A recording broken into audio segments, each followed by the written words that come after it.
నమస్తే తెలంగాణ. నిలువెత్తు తెలంగాణ టీవీ. నమస్తే తెలంగాణ. చూడండి, ఇంత పెద్ద ఫోటో వేసినాడు ఇక్కడ. అంటే పూర్తిగా ఇక్కడ చూడండి, చదువుదాను ఒకసారి. పివికి భారతరత్న, భారత గతిని మార్చిన సంస్కర్తకు దేశ అత్యున్నత పురస్కారం. కేంద్ర ప్రకటనతో సగర్వంగా ఉప్పొంగిన తెలంగాణ గుండె. దేశాన్ని 21వ శతాబ్దంలోకి నడిపించిన పివి నరసింహారావు. ఆ ఆర్థికం నుంచి అణుశక్తి దాకా పాలనపై చెరగని ముద్ర. ఆయనతో పాటు చిరంజీవి స్వామినాథన్లకు భారతరత్న. అన్నదాత ఆత్మబంధువు చౌదరి, హరిత పితామహుడు ఎంఎస్. ఇక్కడ పివికి భారతరత్న అన్నాం కదా, ఇక్కడ కేసీఆర్ గారు ఫోటో వేయాలి. ఇక్కడ తెలంగాణ గతిని అడ్డదిడ్డంగా మార్చిన తెలంగాణ పితామహుడు అనుకుంటున్న కేసీఆర్ గారు, ఇక్కడ తెలంగాణ ప్రజలు తీసుకుపోయి కింద పడేసిన తెలంగాణ గుండె ఆగిందని చెప్పుకుంటారు కేసీఆర్ గారు. దేశాన్ని 21వ శతాబ్దంలో నడిపించిన పివి నరసింహ ఇక్కడ ఏం మాట్లాడాలంటే, తెలంగాణని ఇంకొక 100 సంవత్సరాలు ఎదగకు పంపించిన గనుడు కేసీఆర్ గారు.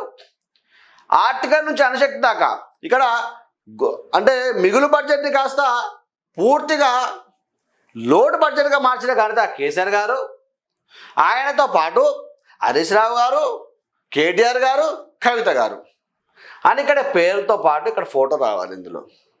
అప్పుడు ఇక్కడ ఇంకోటి, అన్నదాత ఆత్మబంధువు కేసీఆర్ గారు. ఎందుకంటే అన్నదాతలు చనిపోవడానికి పూర్తిగా కారణమైనటువంటి కేసీఆర్ గారు.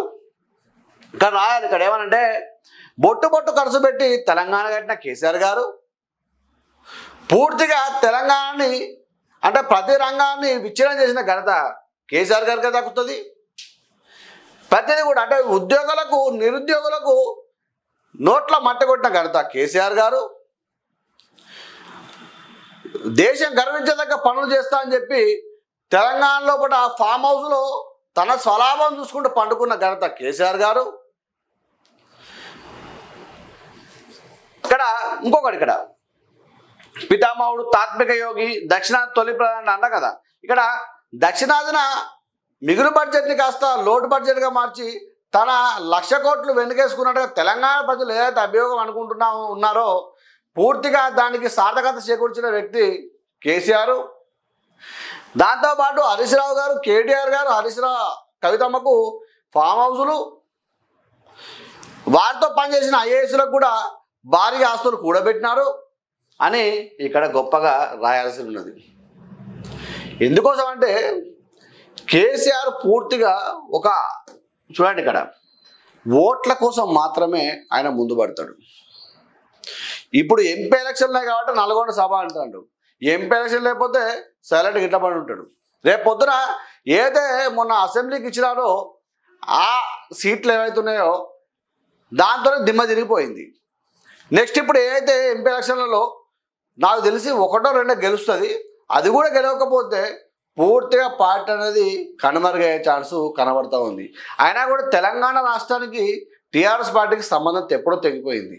ఎందుకంటే తెలంగాణ రాష్ట్రం టీఆర్ఎస్ పార్టీని బీఆర్ఎస్గా మార్చినప్పుడే ఈ తెలంగాణకున్న ఆ అనుబంధం పూర్తిగా చెరిపేసుకుంది. అయినా కూడా ఎవడో దిక్కువనుడు చెప్పినట్టు జ్యోతిష్యం, ఎంత జ్యోతిష్యం మీద ఆధారపడి ఉంటాడు కాబట్టి సారు ఆ జ్యోతిష్యం మార్చుకుంటే దేశానికి అధిపతి అవుతామంటే ఆశ. ఎందుకంటే మన దగ్గర సంపాదించుకున్న సంపదన అంతా ఉంటుంది కదా. ఆ సంపదన అంతా ఏం చేయాలి మనం? అందరికీ, దేశానికి అంటే అందరికి పంచి పెడతాను, నేను చూసుకుంటాను అనే విధంగా ఇక్కడ తయారు చేయడం జరిగింది. ప్రధాని మోడీ కేసీఆర్ థ్యాంక్స్. మేము కూడా థ్యాంక్స్ చెప్పాలి తెలంగాణ ప్రజలకు, నేను తీసుకుపోయి ఇంట్లో కూర్చోబెట్టినందుకు. మీరు మోడీ మీరు ఇద్దరు కూడా ఒకటే కదా, ఇద్దరు బాయ్ కదా. నాకు తెలిసి రేపు పొద్దున అంటారు కావచ్చు, బయటకు వస్తే పివి నరసింహారావు గారికి మేమే భారతరత్న ఇవ్వాలని చెప్పినాం, లేకపోతే మోడీ గారికి అంతా ఆలోచన ఎక్కడిది అని చెప్పినా చెప్తారు. అట్లాంటి గొప్ప మహోన్నత గనుడు. రైట్. పివి కాంగ్రెస్ చేసిన అన్యాయంతో సన్నిహితులతో తలుచుకునే కేసీఆర్. సిగ్గులేకబ్బా, ఇంకా కూడా మారకపోతే ఎట్లా? ఇక పొత్తు నెల కాదనగలను. బీజేపీతో పొత్తుపై ఆర్ఎల్డీ చీఫ్ జయంత్ చౌదరి వ్యాఖ్య. తన తాత చరణ్ సింగ్కు భారతరత్న ఇవ్వడంపై హర్షం. జిల్ జిత్ లియా అంటూ ప్రధాని మోడీపై ప్రశంసలు. త్వరలో ఎన్డీఏతో జట్టు కట్టనట్టు సందేహాలు. సంకేతాలు. ఇద్దరు రైతుల ఆత్మహత్య. అప్పులు తీర్చే మార్గంలోకి ఆదిలాబాద్ జిల్లాలో ఒకరు, మిర్చి పంట దెబ్బతిందని ములుగు జిల్లాలో మరొకరు.